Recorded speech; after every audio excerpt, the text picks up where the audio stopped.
بعض اوقات مفتی صاحب ایسا بھی ہوتا ہے کہ ٹیشو پیپر اب گھر میں نہیں ہوتا, ہم مانگ لیتے ٹیشو پیپر چاہیے بھائی, اگر دسترخوان پہ نہیں ہے, پتہ چلا کہ وہ ٹیشو پیپر کے لیے پھر کسی کو دوڑاتا ہے کہ باہر جا کے ٹیشو پیپر لے کر آؤ, اچھا ڈرنک میری جو ہے وہ وائٹ والی رکھیے گا, میں بلیک نہیں پیتا. بھائی وہ آپ نے ڈرنک رکھی نہیں ہے اس نے, اب وہ اس کے لیے بھاگ رہا ہے. تو کچھ مہمان نوازی پر بھی آپ مدنی پھول عطا فرمائیں. یہ ہمارے معاشرے میں بہت بڑی خرابی ہے, تنقید کرنا.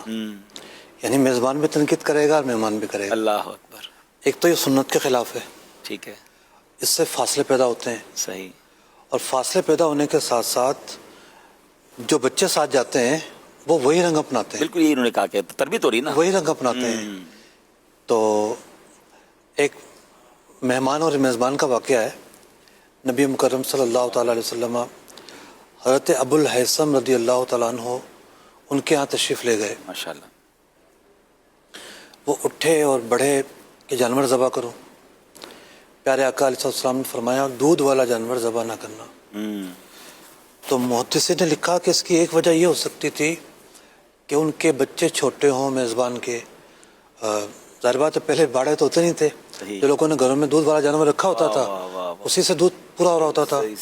آپ نے میزبان کی تکلیف کا خیال کیا. سبحان اللہ, سبحان اللہ. یا یہ وجہ تھی کہ خود اس جانور کے بچے چھوٹے ہوں, یہ بھی آپ نے پسند نہ فرمایا. تو یہاں یہ نقطہ بیان کیا علماء نے, مہمان میزبان کا خیال رکھے. اب آج ہمارے معاشرے کے اندر خاص طور پر داماد کی میزبانی, باپ رے باپ, داماد کی میزبانی ایک بہت بڑا سوال ہوتا ہے.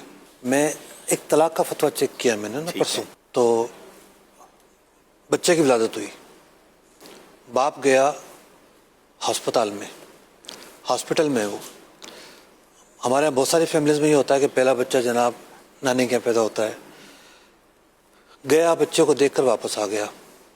اس کے بعد آ کے بیوی کو فون کیا, تمہارے گھر والوں نے مجھے پانی کا بھی نہیں پوچھا. اللہ اکبر. ہسپتال میں وہ گھر تو نہیں گیا ہے, پانی کا بھی نہیں پوچھا. صرف اس وجہ سے بحث ہوئی اور طلاق دے دی. اللہ, بچہ پیدا ہوا جس دن, بچہ پیدا ہوا. اللہ, یعنی اتنا بڑا ناک کا مسئلہ بناتے ہیں داماد اللہ, کہ میرا جو پروٹوکول تھا اس کا خیال نہیں رکھا گیا.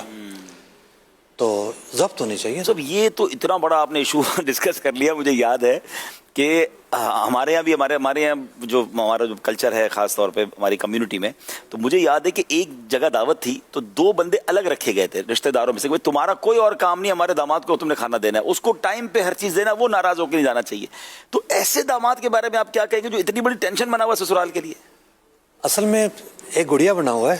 استغفر اللہ. گڑیا ہوتے ہیں نا, کبھی وہ بچہ لیٹتا ہے